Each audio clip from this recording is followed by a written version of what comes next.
जय हिंद दोस्तों, मैं अंशु आपका स्वागत करता हूं आपके अपने YouTube परिवार फ्यूचर बिल 247 में। जैसा कि आपको कवर पेज पे दिख रहा होगा प्यारे मित्रों की जो आज का हमारा टॉपिक है वो हिस्ट्री का दिल्ली सल्तनत काल है। दिल्ली सल्तनत की जो स्थापना हुई थी वो हमारे अरबी आक्रमण या कह सकते हैं तुर्क आक्रमण के बाद हुई थी। आइए हम देखते हैं दिल्ली सल्तनत के बारे में, और आपसे निवेदन है कि आप एक कागज और एक कलम लेकर बैठें और जो जो आपको तथ्य महत्वपूर्ण लगे उसको आप नोट करिए। आइए बढ़ते हैं।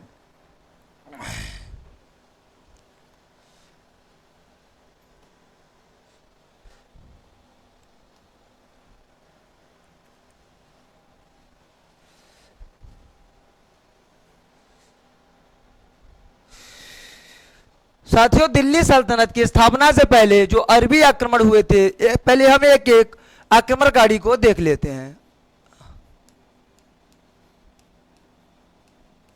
अरबी आक्रमण या इसी को कहा जाता है तुर्की आक्रमण या तुर्क आक्रमण।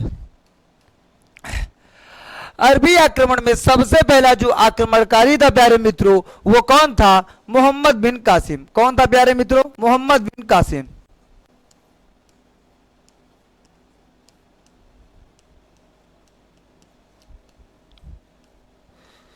मोहम्मद बिन कासिम 712 ईस्वी में सिंध पर आक्रमण करता है। कहां पे? सिंध पर आक्रमण करता है। उस समय सिंध के राजा जो कि हिंदू थे, कौन थे? दाहिर, राजा दाहिर। कौन था प्यारे मित्रों? राजा दाहिर। तो दाहिर बनाम आपका मोहम्मद बिन कासिम के बीच युद्ध होता है, जहां पे दाहिर पराजित हो जाते हैं और वहीं पे मोहम्मद बिन कासिम युद्ध जीत जाता है।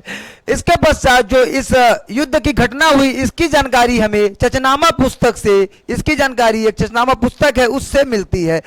तो चचनामा पुस्तक की जानकारी से हमें क्या मालूम चलता है? जो सिंध राज्य में युद्ध हुआ था दाहिर बनाम मोहम्मद बिन कासिम। जो दाहिर था, दाहिर एक हिंदू शासक था प्यारे मित्रों।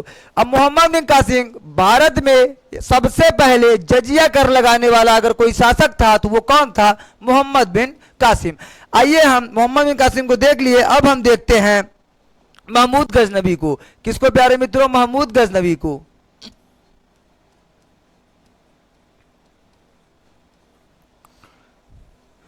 महमूद गजनवी के पिता का नाम सुबुक्तुगीन था। ये गजनी का शासक था, गजनी का शासक था। क्योंकि जो अल्पगीन था वो गजनी को स्वतंत्र राज्य बनाकर उसकी स्थापना की थी और उसके बाद सुबुक्तुगीन वहां का शासक बनता है और सुबुक्तुगीन का पुत्र जो था वो महमूद गजनवी 27 वर्ष की उम्र में ये शासक बनता है। ये महमूद गजनवी भारत को 1001 ईस्वी में सबसे पहले भारत पर आक्रमण करता है और राजा जयपाल के साथ युद्ध करता है। किसके साथ प्यारे मित्रों? राजा जयपाल के साथ युद्ध करता है। जहां पे महमूद गजनवी की जीत होती है वहीं पे राजा जयपाल की पराजित होती है। आपके ये टॉपिक में नहीं है मित्रों, लेकिन हम थोड़ा बहुत इनके बारे में जान लेते हैं ताकि हमें दिल्ली सल्तनत के बारे में समझने में 1% की प्रॉब्लम ना आए। आइए अब हम देखते हैं मोहम्मद गोरी के बारे में। उससे पहले हम आपको बताना चाहते हैं महमूद गजनवी के साथ प्रसिद्ध कवि अलबरूनी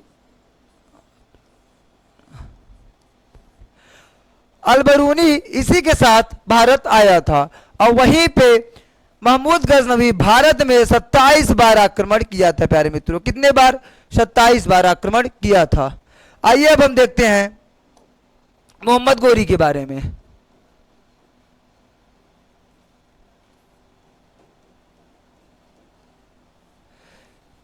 साथियों, जो ये मोहम्मद गोरी था वो गजनी के अधीन एक छोटा राज्य था और वहां का ये शासक था। वहां से ये भारत की ओर जब चलता है तो भारत में सबसे पहले ये मुल्तान पर आक्रमण करता है। कहां पे प्यारे साथियों? मुल्तान पर आक्रमण करता है और वहां करमाथी जनजाति मुसलमान से ये युद्ध करता है।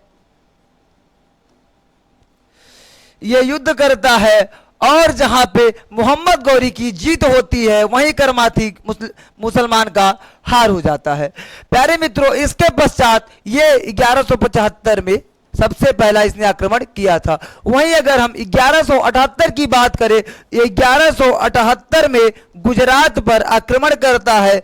जो वहां के शासक थे वो मूल राज सेकंड से युद्ध करता है। वहां पे मोहम्मद गोरी की हार हो जाती है प्यारे मित्रों, और मूल राजदूती जीत जाता है। यह अपने विधवा मां के नेतृत्व में यह युद्ध लड़ता है। अब इसके पश्चात मोहम्मद गोरी 1191 में तराइन की युद्ध में पृथ्वीराज चौहान से हार जाता है। उसके बाद फिर अगले साल 1192 में तराइन का द्वितीय युद्ध होता है। वहां पे मोहम्मद गोरी की जीत होती है। उसका कारण क्या था साथियों? जो पृथ्वीराज चौहान था उसके जो ससुर थे उनका नाम था राजा जयचंद। क्या नाम था प्यारे साथियों? राजा जयचंद। उन्होंने मोहम्मद गोरी का साथ दिया और इसी के वजह से जो आपका मोहम्मद गोरी है वो पृथ्वीराज चौहान से युद्ध जीत गया प्यारे मित्रों। तराइन का प्रथम युद्ध में मोहम्मद गोरी की हार होती है और तराइन का द्वितीय युद्ध में मोहम्मद गोरी की जीत होती है। और पृथ्वीराज चौहान के दरबार में महान कवि या प्रसिद्ध कवि जो आपके चंद्रबरदाई थे रहते थे। चंद्रबरदाई रहते थे जिन्होंने पृथ्वीराज रासों की रचना की थी प्यारे मित्रों। आइए अब हम देखते हैं जो ये मोहम्मद गोरी है, इसके पश्चात, इसके मृत्यु के पश्चात दिल्ली सल्तनत की स्थापना होती है। आइए अब हम देखते हैं प्यारे मित्रों।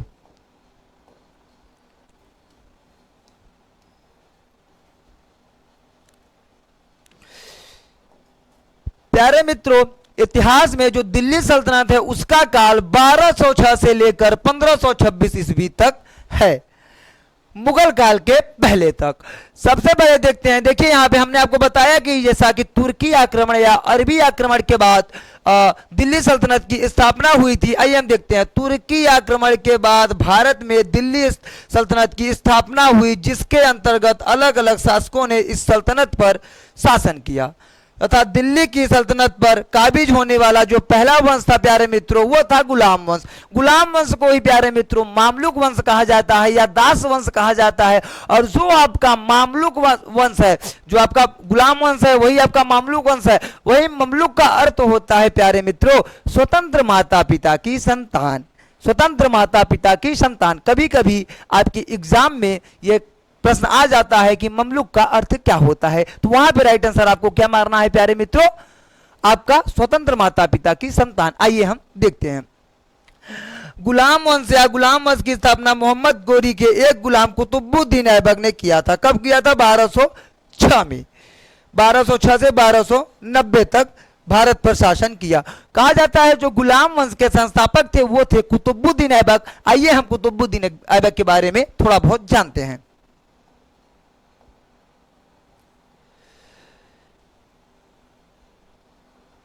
प्यारे मित्रों देखिए यहां लिखा है गुलाम वंश को ही मामलुक नाम से जाना जाता था। मामलुक शब्द का अभिप्राय क्या होता है? स्वतंत्र माता पिता की संतान। क्या होता है प्यारे मित्रों?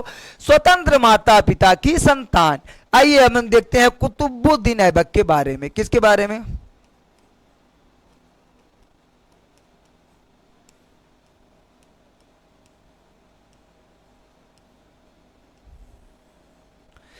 प्यारे साथियों जो कुतुबुद्दीन ऐबक था ये ऐसा है ना कि ये दास प्रथा का शिकार हो गया था। इसको निसापुर बाजार में बेच दिया गया था एक काजी के हाथों में, और ये वहां पे इसके अंदर कैचिंग पावर बहुत अच्छी थी, तो ये वहां से सब सीखा, युद्ध थोड़ा बहुत वहां से सीखा। उसके बाद एक व्यापारी ने इसको मोहम्मद गोरी के हाथों बेच दिया था और गजनी में मोहम्मद गोरी ने इसे खरीद लिया था और ये बाद में मोहम्मद गोरी का सेना नायक बना था प्यारे मित्रों। तो कुतुबुद्दीन ऐबक के बारे में आशा करता हूं आपको अच्छे से समझ में आया होगा।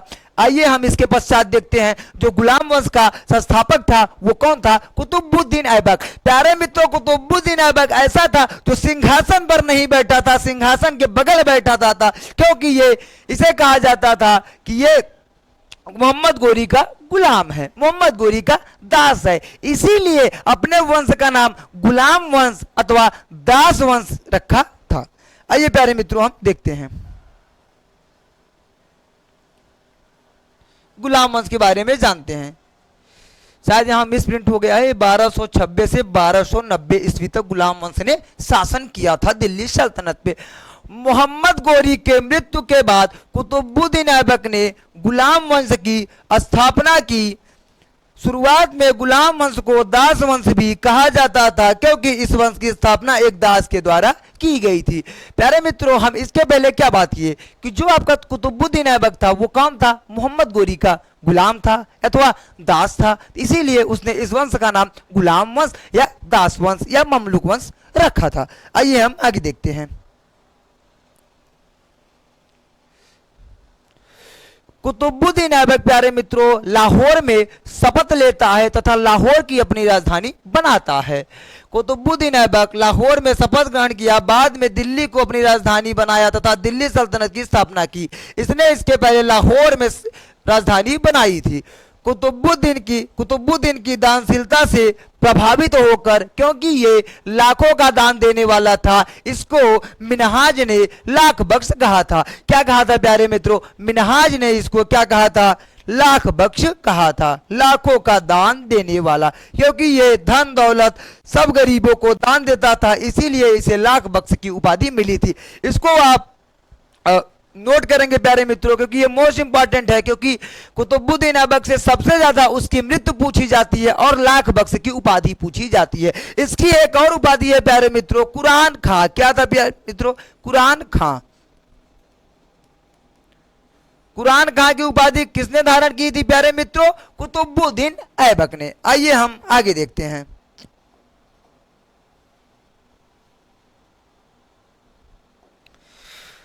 मोहम्मद गोरी के साथ कुतुबुद्दीन ऐबक जैसे आया था, ऐसे ही एक सेना नायक बख्तियार खिलजी भी उसके साथ भारत आया था। उसको मोहम्मद गोरी के द्वारा दिल्ली का कार्यभार नहीं सौंपा गया। इसी गुस्से की वजह से कहा जाता है बख्तियार खिलजी नालंदा विश्वविद्यालय को हफ्ते से ज्यादा दिन तक जलाता रहा। इसीलिए कहा जाता है नालंदा विश्वविद्यालय का विनाश किसने किया था? तो वहां पे आपको क्या बताना है? बख्तियार खिलजी। क्या बताना है प्यारे मित्रों? बख्तियार खिलजी। आइए देखते हैं। कुतुबुद्दीन ऐबक के सहायक सेना नायक बख्तियार खिलजी ने प्राचीन नालंदा विश्वविद्यालय का विध्वंस किया था। विध्वंस मतलब विनाश किया था, विनाश किया था। ऐबक की जो मृत्यु होती है प्यारे मित्रों, वो चौगान खेलते समय होती है, क्योंकि चौगान कह सकते हैं कि चौगान ऐसा खेल था जैसे वर्तमान समय में पोलो खेला जाता है, वैसे ही उस समय चौगान खेला जाता था। कहा जाता है कि जो चौगान खेलते समय ये घोड़े पर से गिरता है और इसकी मृत्यु हो जाती है प्यारे मित्रों। और इसको कहां पे दफन किया जाता है? तो इसको आपको लाहौर में इसे दफन किया जाता है। तो इससे क्वेश्चन आपका और बना पूछ लेगा कुतुबुद्दीन ऐबक का जो प्यारे मित्रों इसका जो मृत्यु स्थान है वो कहां पे है? तो वो है आपका लाहौर में, अथवा मकबरा भी आप कह सकते हैं। और कुतुबुद्दीन ऐबक की जो राजधानी थी वो लाहौर थी, ये मैंने आपको पहले ही बता दिया प्यारे मित्रों। आइए हम आगे देखते हैं। मोहम्मद गोरी द्वारा कुतुबुद्दीन ऐबक को मलिक की उपाधि दी गई थी और हसन निजामी एवं फकीह मुदब्बिर जैसे विद्वान कुतुबुद्दीन के दरबार के रत्न थे प्यारे मित्रों। ये हसन जो निजामी है इसको आप नोट करेंगे, इसको मोस्ट इंपॉर्टेंट, इसको टिक करेंगे, क्योंकि हसन निजामी के बारे में पूछता है कि हसन निजामी किसके दरबार में रहते थे। तो आपका आंसर क्या हो जाएगा प्यारे मित्रों? कुतुबुद्दीन ऐबक। किसके दरबार में? कुतुबुद्दीन ऐबक के दरबार में। आइए हम आगे देखते हैं। अगर हम कुतुबुद्दीन ऐबक का मूल्यांकन करें तो कुतुबुद्दीन ऐबक एक योग्य सेनापति, अचाक राज, साहसी तथा प्रतिभाशाली व्यक्ति था। इसने दिल्ली में कुवत उल मस्जिद और अजमेर में 2.5 दिन झोपड़ा का मस्जिद का इसने निर्माण करवाया था। और कुतुबुद्दीन ऐबक द्वारा ही जो दिल्ली में आपका कुतुब मीनार है प्यारे मित्रों, उसकी नींव रखी गई थी।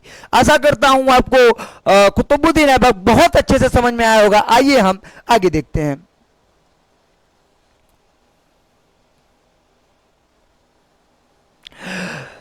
कुतुबुद्दीन ऐबक के बाद अल्पकालीन के लिए आराम शाह राजगद्दी पर बैठता है प्यारे मित्रों, और आराम शाह का जो मृत्यु है वो इल्तुतमिश कर देता है। इल्तुतमिश प्यारे मित्रों कौन था? इसे कुतुबुद्दीन का दामाद कहा जाता है। आराम शाह की हत्या कर इल्तुतमिश गद्दी पर बैठा। कहां पर बैठा? दिल्ली गद्दी पर बैठा।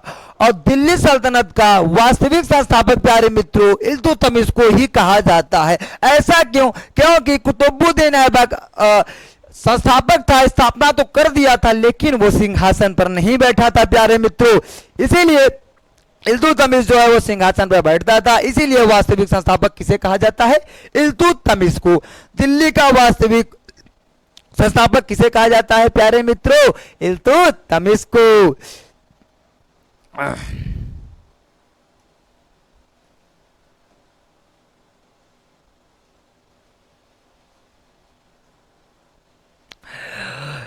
साथियों, सबसे पहले मैं ये आपको बता दूं, जब कुतुबुद्दीन ऐबक की मृत्यु होती है तो इल्तुतमिश था, इल्तुतमिश कहां का सूबेदार था? बदायूं का सूबेदार।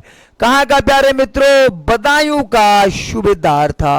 कहां का सूबेदार था इल्तुतमिश? बदायूं का सूबेदार। मेरे साथ आप 2 बार बोलिए, कहां का सूबेदार था? बदायूं का सूबेदार, क्योंकि ये एग्जाम में पूछता है। इसीलिए मैं कोशिश कर रहा हूं कि आपको यही मैं थोड़े बहुत जो ये आपके तथ्य है वो थोड़ा याद करवा दूं, जो जो इंपॉर्टेंट है। इल्तुतमिश ने सर्वप्रथम शुद्ध अरबी सिक्के टंका एवं जीतल जारी किया। मोस्ट इंपॉर्टेंट लाइन है प्यारे मित्रों, क्योंकि पूछता है टंका एवं जीतल सिक्के किसने जारी किए थे, तो वहां पे आपको क्या बताना है? इल्तुतमिश ने किए थे। और जो आपका बांग्लादेश का इस समय मुद्रा है, राष्ट्रीय मुद्रा, वो है टका प्यारे मित्रों। तो टका से आप, टंका से आप टका याद कर सकते हैं प्यारे मित्रों। आइए हम आगे देखते हैं। इल्तुतमिश द्वारा भारत में एकता प्रणाली का विकास किया गया और शुरुआत किया गया प्यारे मित्रों। एकता प्रणाली का जो अर्थ होता है प्यारे मित्रों, वो क्या होता है?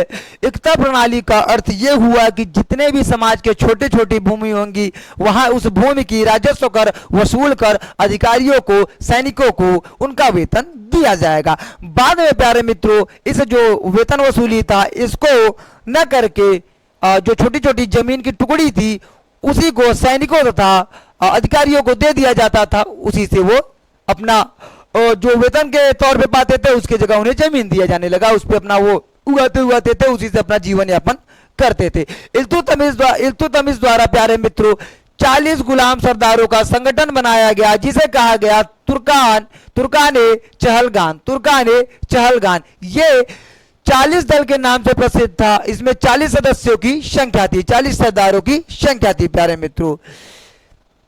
बगदाद के खलीफा अल इमान मस्जिद बिल्ला ने 1228 ईस्वी में इल्तुतमिश के पद को वैधानिक मान्यता दी थी। इल्तुतमिश का जो पद था उसको वैधानिक मान्यता दे दी गई थी। कब दे दी गई थी प्यारे मित्रों? 1228 में। बगदाद के खलीफा अली इमाम मस्जिद बिल्ला ने इसको ये उपाधि दे दी थी प्यारे मित्रों।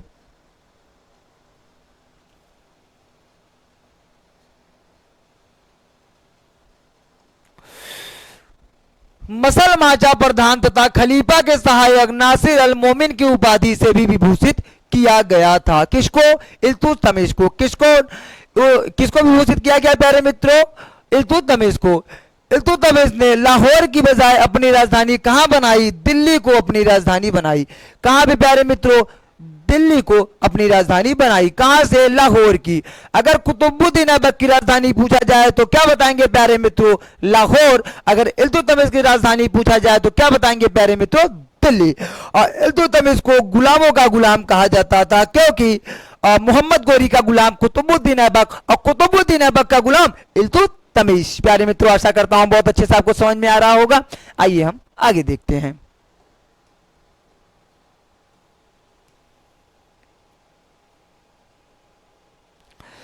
प्यारे मित्रों, इल्तुतमिश के मृत्यु के पश्चात उसके पुत्र रुकनुद्दीन फिरोज गद्दी पर बैठता है, लेकिन ये अयोग्य शासक होने के कारण तुर्की अमीरों ने इसकी बेटी रजिया सुल्तान को शासिका घोषित करते हैं। रजिया सुल्तान से सबसे पहले पूछेगा प्रथम महिला दिल्ली सल्तनत पर बैठने वाली प्रथम शासिका कौन थी? तो रजिया सुल्तान। कौन थी प्यारे मित्रों? रजिया सुल्तान थी। जो रजिया सुल्तान का कार्यकाल था वो था प्यारे मित्रों 1236 से लेकर 1240। वही इल्तुतमिश की पत्नी का नाम था सातुकार बानो। प्यारे मित्रों, रजिया दिल्ली का सुल्तान बनने वाली पहली महिला शासिका थी और रजिया ने पर्दा त्याग कर पुरुषों के सामने ये इसने समम जवान भीगा एवं कुल्ला टोपी पहनकर दरबार की कार्रवाई में हिस्सा लिया था। कह सकते हैं कि एक पुरुष के समान इसने कार्य किया था।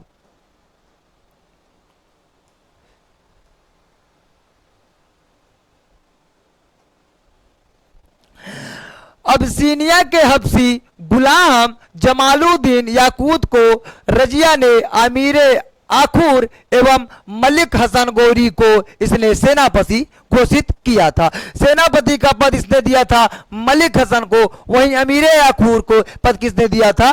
याकूत को। अमीर आखुर का अर्थ होता है प्यारे मित्रों घोड़ों की देखरेख करने वाला।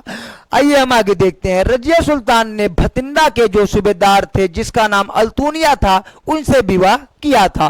क्यों किया था? क्योंकि ये तुर्की आक्रमण को दबाना चाहती थी, इसीलिए ये भटिंदा के जो सूबेदार थे, भटिंदा के जो सूबेदार थे जो अल्तुनिया थे उनसे रजिया सुल्तान ने विवाह किया था।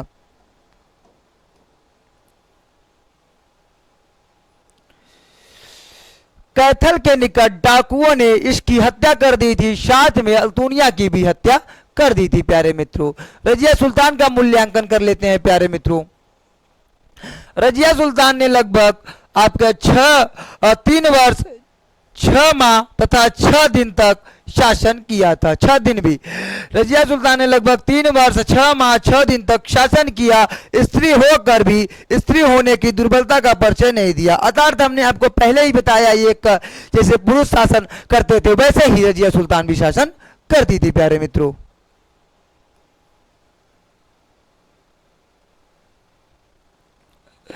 प्यारे मित्रों एक पृष्ठन के अनुसार यदि रजिया महिला न होती तो यह आगे चलकर भारत के महान शासकों में इसका नाम लिया जाता। प्यारे मित्रों आशा करता हूं यहां तक आपको बहुत अच्छे से समझ में आया होगा। और रजिया के बाद बहराम शाह तथा अलाउद्दीन शाह अल्पकाल के लिए शासक बनते हैं, मतलब छोटे कार्यकाल के लिए शासक बनते हैं, अयोग्य रहते हैं, इसीलिए इनको हटा दिया जाता है।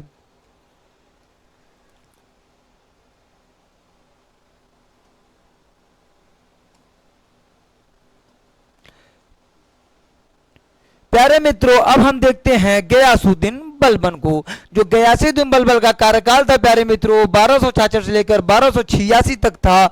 अलाउद्दीन मसूद शाह को अबदस्त कर बलबन ने नसीरुद्दीन महमूद को गद्दी पर बैठाया। इसका षड्यंत्र पूरा किसने बनाया था? बलबन ने षड्यंत्र के माध्यम से अलाउद्दीन मसूद शाह को हटाकर उसके जगह नसीरुद्दीन महमूद को शासक बनाया और नसीरुद्दीन महमूद से अपनी बेटी का ये आगे चल के विवाह करता है और इसको एक मूर्त शासक का रूप प्रदान करके अपना स्वयं शासन करता है। आइए हम आगे देखते हैं।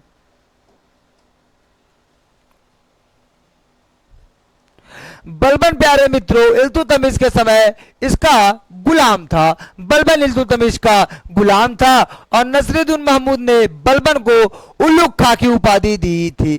बलबन को उलुग खां की उपाधि किसने दी थी प्यारे मित्रों? तो आपका क्या हो जाएगा? नसीरुद्दीन महमूद ने बलबन को उलुग खां की उपाधि दी थी एवं सल्तनत का नाइबे ममलिकात की उपाधि दी थी। नाइबे ममलिकात का अर्थ होता है प्यारे मित्रों प्रधानमंत्री। क्या होता है प्यारे मित्रों? प्रधानमंत्री। क्या होता है?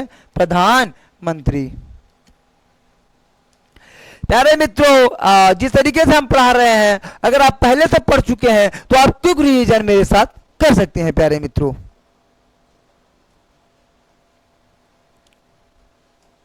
प्यारे मित्रों देखिए यहां पे आपका लिखा है कि प्रधानमंत्री नियुक्त कर शासन का वास्तविक शक्ति उसके हाथों में सौंप दी गई। हमने आपको पहले ही बताया जो नसीरुद्दीन महमूद था उसको एक मूर्त शासक के रूप में ये घोषित कर खुद शासन करता था और इसी ने तुर्कान चहलगान को खत्म किया था, समाप्त किया था। तुर्कान चहलगान जो था उसको किसने बनाया था प्यारे मित्रों? इल्तुतमिश ने। खत्म किसने किया प्यारे मित्रों? बलबन ने। और बलबन गयासुद्दीन बलबन, इसका पूरा नाम गयासुद्दीन बलबन था, नाम से दिल्ली की गद्दी पर बैठा एवं मंगोल आक्रमण से सफलतापूर्वक उसकी रक्षा की। प्यारे मित्रों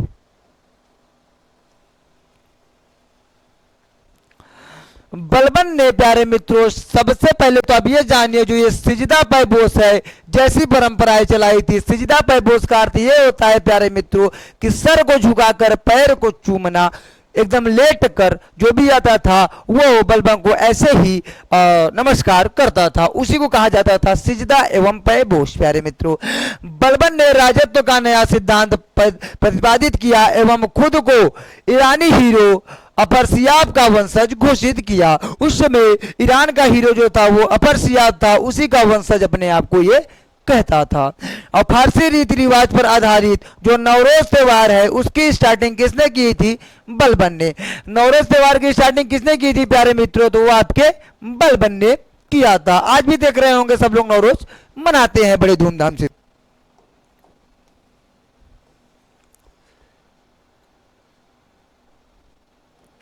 प्यारे मित्रों, हम पहले ही बताया जो 40 तुर्काने चहलगाने था, जो 40 सरदारों का गठन था, इसलिए षड्यंत्र के माध्यम से कपट पूर्वक उसको समाप्त कर देता है षड्यंत्र बनाकर। अब बलबन ने दीवाने आरज केंद्रीय सैन्य विभाग एवं दीवाने बरीद का अर्थ केंद्रीय गुप्तचर विभाग का गठन करता है। ये केंद्रीय सैन्य विभाग तथा केंद्रीय गुप्तचर विभाग का गठन करता है। अब बलबन के दरबार में जो महान कवि थे अमीर खुसरो एवं अमीर हसन जैसे कवि रहते थे। प्यारे मित्रों, अमीर खुसरो किसके दरबार में रहता था? तो अमीर बलबन के दरबार में रहता था। यहां तक आपको बहुत अच्छे से समझ में आया होगा प्यारे मित्रों। आइए हम आगे देखते हैं।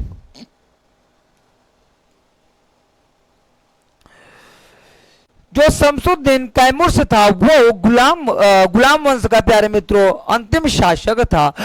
प्यारे मित्रों, दिल्ली सल्तनत पे कहा जाता है 5 वंशों ने शासन किया था। आपका पहला वंश गुलाम वंश, उसके बाद खिलजी, फिर तुगलक, फिर सैयद, लास्ट में लोधी को हराकर बाबर ने मुगल काल की स्थापना करता है। ये हम आगे देखेंगे।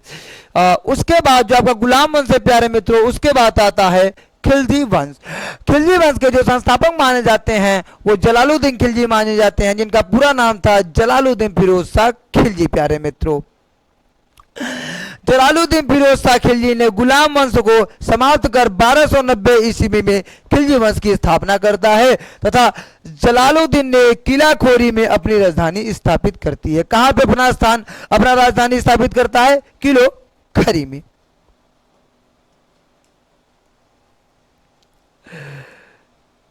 हाँ प्यारे, मोस्ट इंपॉर्टेंट, बलबन ने लौह और रक्त की नीति अपनाई थी। रक्त और लौह की नीति किसने अपनाई थी? बलबन ने।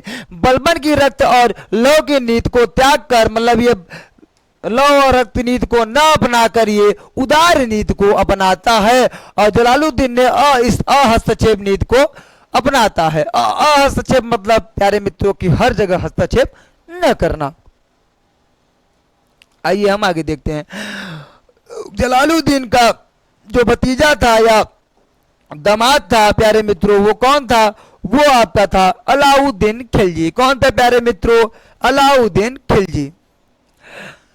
अलाउद्दीन खिलजी के जलालुद्दीन खिलजी के भतीजे अलाउद्दीन खिलजी ने उसकी हत्या कर दी एवं स्वयं दिल्ली का सुल्तान बन बैठा।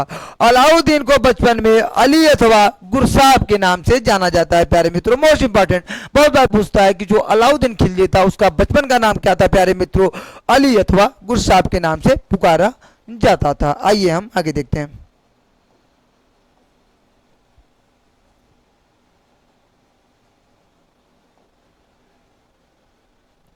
प्यारे मित्रों, अलाउद्दीन खिलजी ऐसा पहला शासक था जो सिक्कों पर नाम खुदवाता था। देखिए यहाँ पे लिखा है अलाउद्दीन खिलजी पहला ऐसा सुल्तान था जिसने खलीफा की श्रेष्ठता को चुनौती देते हुए सिक्कों पर उसका नाम खुदवाना बंद कर दिया था।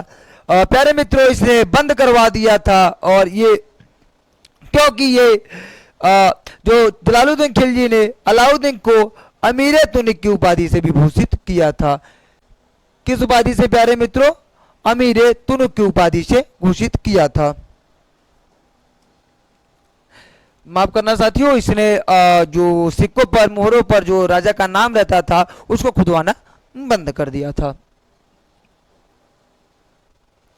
अलाउद्दीन खिलजी पहला सुल्तान था जिसने अस्थाई सेना का गठन किया, मतलब सेना को अस्थाई बनाया और नगद वेतन देने की प्रथा आरंभ किया। मतलब इन हैंड नगद वेतन जितने भी सैनिक थे उनको ये देता था या अधिकारी थे। अलाउद्दीन खिलजी ने सैनिकों का हुलिया लिखने एवं घोड़े को दागने की प्रथा स्टार्ट की प्यारे मित्रों, और अलाउद्दीन ने आर्थिक क्षेत्र में बाजार नियंत्रण व्यवस्था लागू किया जिससे जो भी भ्रष्टाचार हो रहा था उसके कम किया जा सके। आइए हम आगे देखते हैं प्यारे मित्रों। उसके बाद भू राजस्व की दर को बढ़ाकर कुल उपज का इसने हाफ हिस्सा, हाफ मतलब 1/2 हिस्सा कर दिया था। खम्स का अर्थ होता है लूट का धन में राज्य का हिस्सा 4 से बढ़ाकर उससे ज्यादा करने वाला शासक अलाउद्दीन खिलजी था।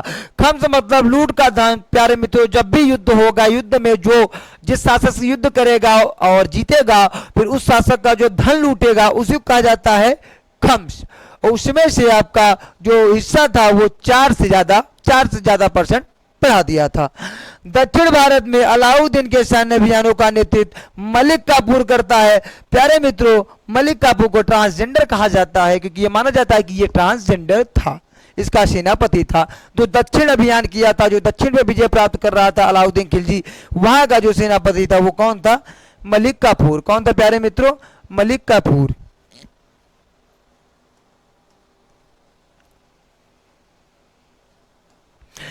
राजत्व का दैवी सिद्धांत प्रतिपादित करने वाला शासक अलाउद्दीन था प्यारे मित्रों, और इसने सिकंदर सानी की उपाधि धारण की थी।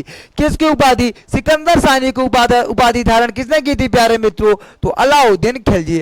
अमीर खुसरो जिन्होंने सितार एवं तबला जैसे वाद्य यंत्रों का आविष्कार किया वो अलाउद्दीन के दरबारी कवि थे। अलाउद्दीन खिलजी के दरबारी कवि थे। कौन प्यारे मित्रों? अमीर खुसरो।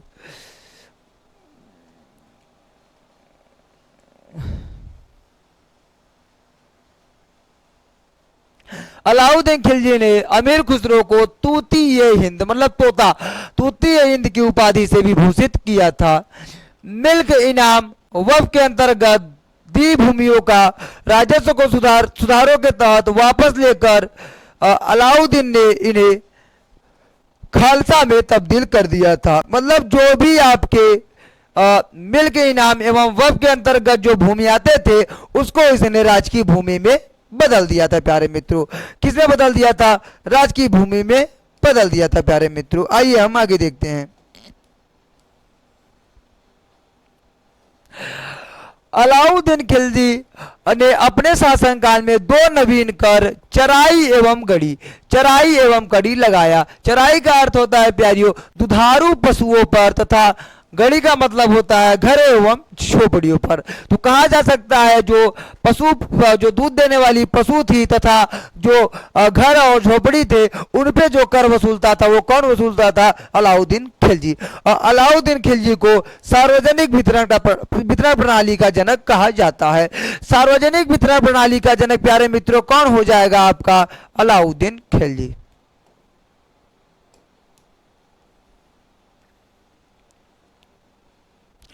और अलाउद्दीन खिलजी द्वारा प्यारे मित्रों अनाज को भंडारण के लिए, अनाज को रखने के लिए बड़े बड़े गोदाम का निर्माण करवाया गया था। अलाउद्दीन खिलजी के पश्चात प्यारे मित्रों जो आपका वंश आता है वो कौन सा वंश आता है? तुगलक वंश प्यारे मित्रों। और जो तुगलक वंश का कार्यकाल था वो 1320 से लेकर 2414 ईस्वी तक था। जो तुगलक वंश था उसके जो संस्थापक थे वो गयासुद्दीन तुगलक थे और इन्होंने सबसे पहले नहरों का निर्माण करवाया, सिंचाई स्टार्ट करवाई प्यारे मित्रों। आइए हम एक एक करके देखते हैं। खुसरो खां को पराजित कर गाजी मलिक या गयासुद्दीन तुगलक ने दिल्ली सल्तनत पर तुगलक वंश की स्थापना की और उसने 29 बार मंगोलों के आक्रमण को विफल किया। सबसे ज्यादा मंगोल के जो आक्रमण है उनको कौन विफल करता है प्यारे मित्रों? तो वो आपका क्या हो जाएगा? गयासुद्दीन बगलक द्वारा, गयासुद्दीन तुगलक द्वारा।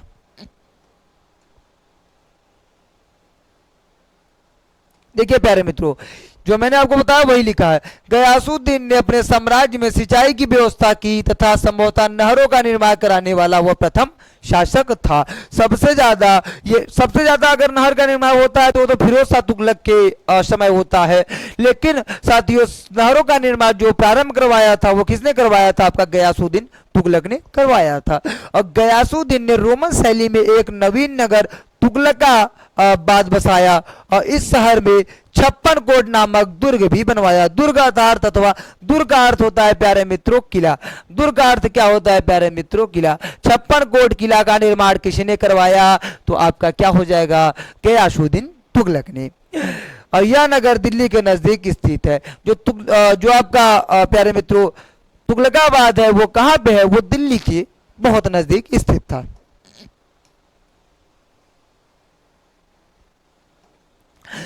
इसको दिल्ली का प्रथम सुल्तान ऐसा था जिसने गाजी की उपाधि धारण की थी। गाजी का अर्थ क्या होता है प्यारो मित्रों? काफिरों का घातक।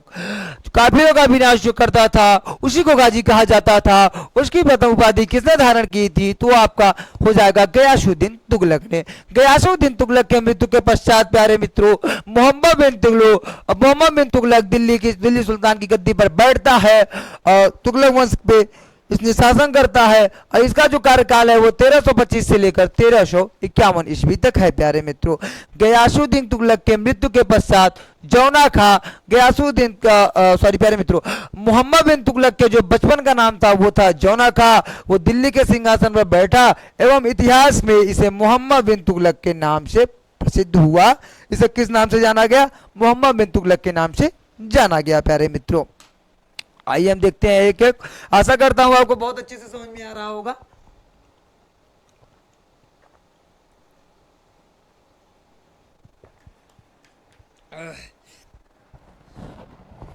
प्यारे मित्रों आप बोर ना होइए, बहुत अच्छे से समझते हैं क्योंकि दिल्ली सल्तनत हमारा बहुत इंपॉर्टेंट टॉपिक है पिट के लिए।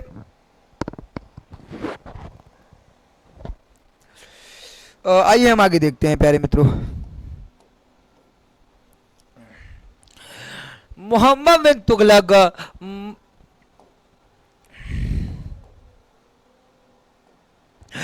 मध्यकाल का सबसे शिक्षित, विद्वान एवं योग्य शासक था, परंतु वह अपने सनकीपन के कारण योजनाओं में विफल हो जाता था।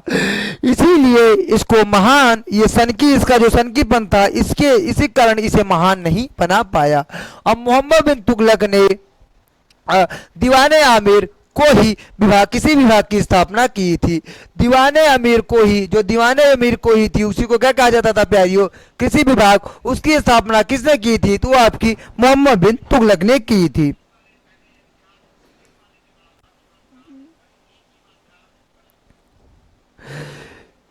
प्यारे मित्रों, मोरक्को निवासी जो इब्न बतूता था वो मोहम्मद बिन तुगलक ने दिल्ली का काजी उसे नियुक्त किया था और इसी को इब्न बतूता को ये चीन भी भेजता है। आइए हम आगे देखते हैं। मोहम्मद बिन तुगलक ने इब्न बतूता को 1342 में राजदूत बनाकर कहाँ पे भेजा? चीन में भेजा। और इब्न बतूता का जो सबसे प्रसिद्ध पुस्तक है वो है प्यारे मित्रों रहला। क्या है प्यारे मित्रों? रहला। वही मोहम्मद बिन तुगलक ने इंसाए महरू नामक पुस्तक की रचना की थी। यह पुस्तक का रचना इसने स्वयं की थी, ना कि किसी से करवाया था। आइए हम आगे देखते हैं।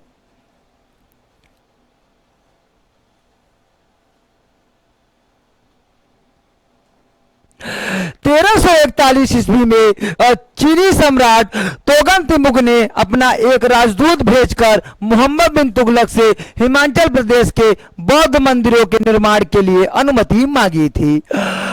कहा के चीनी सम्राट तोगन तिमुग ने किसके लिए अनुमति मांगी? हिमाचल प्रदेश में ये बौद्ध मंदिरों का निर्माण करवाना चाहता था।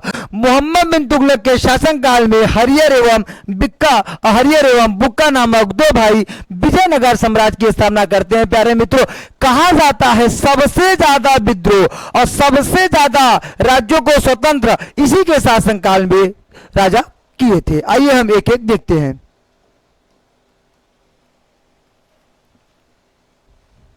प्यारे मित्रों देखिए, महाराष्ट्र में 1347 ईस्वी में अलाउद्दीन बहमन शाह ने स्वतंत्र बहमनी साम्राज्य की स्थापना कर ली थी। किसके समय? मोहम्मद बिन तुगलक के समय।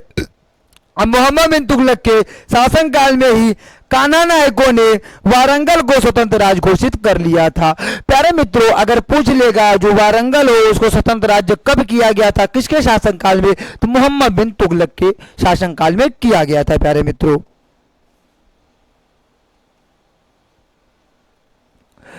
मोहम्मद बिन तुगलक के शासनकाल में कई विद्रोह हुए, जैसे कड़ा में निजाम का विद्रोह, विदर में साहब सुल्तान का विद्रोह तथा गुलबर्गा में अली शाह का विद्रोह। प्यारे मित्रों, हमने आपको पहले ही बताया कि सबसे ज्यादा विद्रोह इसी जी के शासनकाल में हुआ था और सब अपने अपने जो छोटे छोटे उनके राज्य थे उनको वो स्वतंत्र घोषित कर लेते थे। मोहम्मद बिन तुगलक के मृत्यु के पश्चात उसकी मृत्यु पर इतिहासकार जियाउद्दीन बर्बी लिखता है कि अंततः जनता को उससे मुक्ति मिली एवं उसे जनता से। प्यारे मित्रों, ये क्या कहता है कि जब मोहम्मद बिन तुगलक की मृत्यु होती है, मोहम्मद बिन तुगलक की मृत्यु बड़ा सा गेट गिरने पे होता है, ऐसा कहा जाता है। प्यारे मित्रों, तो उस समय जो आपका जियाउद्दीन बर्नी था वो क्या कहता है, अंततः जनता को राजा से मुक्ति मिली और राजा को जनता से। प्यारे मित्रों, आइए हम आगे देखते हैं।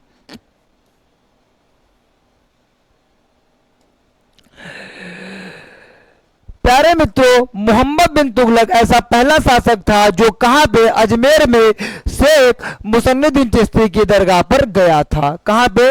अजमेर में शेख मोइनुद्दीन चिश्ती के दरगाह पर गया था। आइए अब हम मोहम्मद बिन तुगलक के चचेरे भाई जो फिरोज शाह तुगलक है उसके बारे में देखते हैं, क्योंकि उसके मृत्यु के पश्चात फिरोज शाह तुगलक राजगद्दी पर बैठता है। फिरोज शाह तुगलक सुल्तान मोहम्मद बिन तुगलक का चचेरा भाई था। मोहम्मद बिन तुगलक की मृत्यु के पश्चात अगले सुल्तान के रूप में इसने अपना राज्याभिषेक करवाया था। फिरोज का राज्याभिषेक एक बार फिर से अगस्त 1351 ईस्वी में दिल्ली में हुआ। एक बार प्यारे मित्रों दौलताबाद में हुआ और दूसरी बार दिल्ली में हुआ था।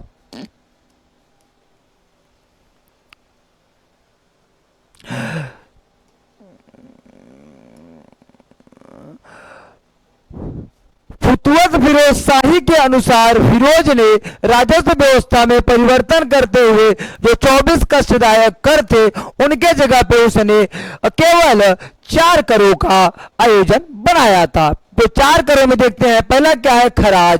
खराज को भी लगान कहा जाता था प्यारे मित्रों। दूसरा था जजिया। जजिया ये गैर मुस्लिम कर था, मतलब ये मुस्लिमों से नहीं वसूला जाता था। और आपका प्यारे मित्रों जो खम्स था वो मैं आपको पहले ही बताया, युद्ध के दौरान जो लूटी हुई धन थी उसी को खम्स कहा जाता था। और जकात क्या था प्यारे मित्रों, जकात मुस्लिमों से लिए जाने वाला कर था। और जो आपका खराज था प्यारे मित्रों ये भी गैर मुसलमान कर था। इसमें क्या था, जो गैर मुसलमान कृषि थे उनसे कर नहीं वसूला जाता था, जो हिंदू कृषि थे उनसे ये खराज नामक कर वसूला जाता था। प्यारे मित्रों, आशा करता हूं यहां तक आपको बहुत अच्छे से समझ में आया होगा। आइए हम आगे देखते हैं।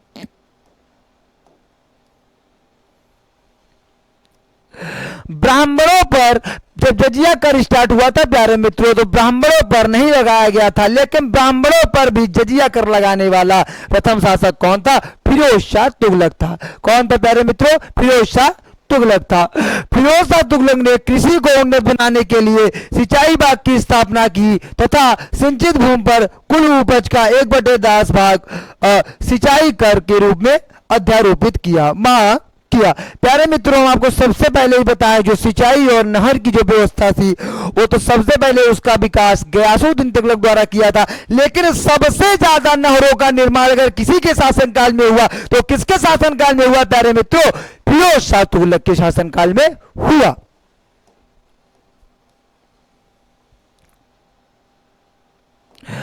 फिरोज शाह तुगलक ने 5 बड़े नहरों का निर्माण करवाया, जिसमें सर्वाधिक महत्वपूर्ण उलुग खानी नहर थी, जिसके द्वारा यमुना का पानी हिसार अर्थात हरियाणा तक पहुंचाया जाता था। प्यारे मित्रों, फिरोज शाह तुगलक ने हिसार, फिरोजाबाद, फतेहाबाद, जौनपुर एवं फिरोज सहित ऐसे कहा जाता है 300 नए नगर का निर्माण करवाया था। जो ये प्यारे मित्रों जौनपुर है, इसको किसकी याद में, जौना खां की याद में निर्माण करवाया था। और प्यारे मित्रों आप भूलेंगे नहीं, क्योंकि मैं आपको बताया जौना खां किसका बचपन का नाम था, मोहम्मद बिन तुगलक। किसका प्यारे मित्रों, मोहम्मद बिन तुगलक।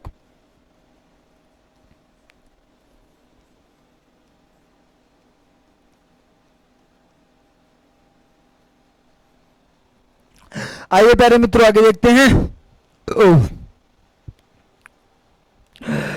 जो फिरोज शाह तुगलक द्वारा जो अशोक का टोपड़ा अभिलेख है, उसको इसने दिल्ली स्थापित करवा लिया था, दिल्ली स्थापित करवा लिया था। और फिरोज शाह तुगलक ने अनाथ मुस्लिम महिलाओं, विधवाएं एवं लड़कियों के लिए दीवाने खैरात मतलब दान विभाग की स्थापना की थी। प्यारे मित्रों जो दीवाने खैरात है, उस विभाग की स्थापना फिरोज शाह तुगलक द्वारा की गई थी। और फिरोज शाह तुगलक के शासनकाल में सतकालीन सुल्तानों में दासों की संख्या सबसे ज्यादा थी। लगभग ये थी 1,80,000। कितनी थी प्यारे मित्रों, 1,80,000, लगभग 2 लाख कह सकते हैं। उसने उनके लिए दीवाने वंदरान मतलब दास विभाग की स्थापना की थी। किसकी प्यारे मित्रों, दास विभाग की स्थापना की थी। फिरोज शाह तुगलक की आत्मकथा का नाम जो नाम था प्यारे मित्रों, वो कौन था, फुतुहाते फिरोज शाही। क्या था प्यारे मित्रों, फुतुहाते फिरोज शाही था। आगे देखते हैं प्यारे मित्रों।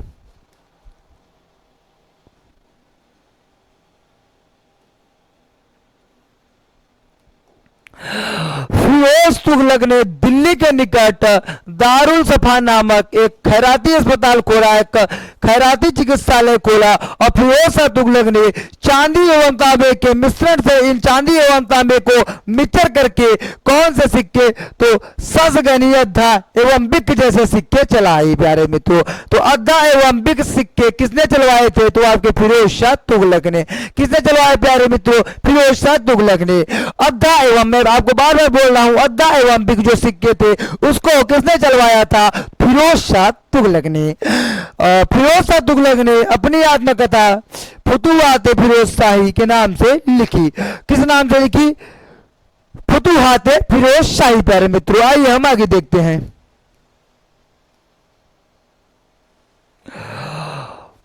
फिरोज शाह तुगलक के दरबार में शम्स सिराज अफीक एवं जियाउद्दीन बरनी जैसे विद्वान को संरक्षण प्राप्त था। प्यारे मित्रों ये जियाउद्दीन बरनी वही था जो मोहम्मद बिन तुगलक के मृत्यु के पश्चात कहता है जनता को राजा से छुटकारा मिला तथा राजा को जनता से। आइए हम आगे देखते हैं। फिरोज शाह तुगलक ने ज्वालामुखी मंदिर के पुस्तकालय से लूटे गए 1300 ग्रंथों में से कुछ का फारसी अनुवाद कराया, जिसे क्या नाम दिया गया प्यारे मित्रों, दलाइल फिरोज शाही। क्या नाम दिया गया प्यारे मित्रों, दलाइल फिरोज शाही। और इसका जो नाम था वो फारसी विद्वान अजाउद्दीन कादिल खानी द्वारा करवाया गया था।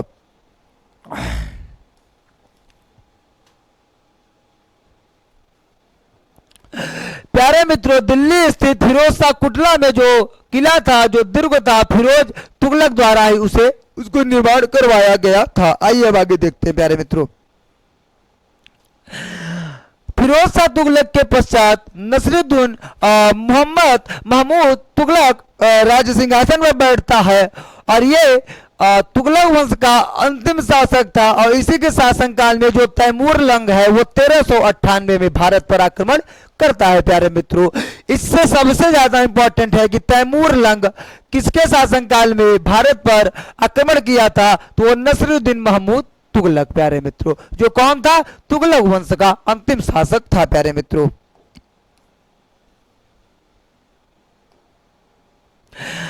मलिक ससरन नामक एक हिजड़े ने नसरुद्दीन महमूद के शासनकाल में ही जौनपुर को स्वतंत्र बना लिया था।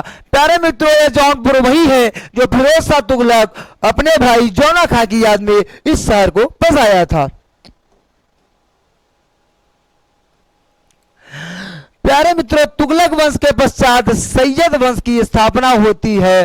और जो सैयद वंश के संस्थापक थे उनका नाम था खिज खां था प्यारे मित्रों। और तारीख मुबारक शाही में खिज खां को सैयद बताया गया है, इसीलिए इसके द्वारा वंश को सैयद वंश कहा जाता था प्यारे मित्रों। इसमें बहुत इंपॉर्टेंट चीजें, बहुत महत्वपूर्ण चीजें नहीं है, केवल सबसे ज्यादा क्वेश्चन यही पूछता है सैयद वंश का जो संस्थापक था वो कौन है, तो प्यारे मित्रों क्या हो जाएगा, खिज खां। आइए हम लोधी वंश को देखते हैं। जो लोधी वंश है उसका जो संस्थापक था प्यारे मित्रों वो कौन था, बहलोल लोधी। और लोधी वंश के प्यारे मित्रों कुल टोटल कितने शासक हुए, तो आपको टोटल 3 शासक हुए, बहलोल लोधी, सिकंदर लोधी तथा इब्राहिम लोधी। आइए हम एक एक लोग को देखते हैं। प्यारे मित्रों जो ये बहलोल लोधी हुआ, ये किसका जो शासनकाल था वो 1451 से लेकर 1489 तक था। वहीं सिकंदर लोधी का जो शासनकाल था वो 1489 से 1517 ईस्वी था। ये वही सिकंदर लोधी है प्यारे मित्रों जो आगरा नगर की स्थापना की थी। आगरा नामक शहर की स्थापना किसने की थी प्यारे मित्रों, वो आपके हैं सिकंदर लोधी।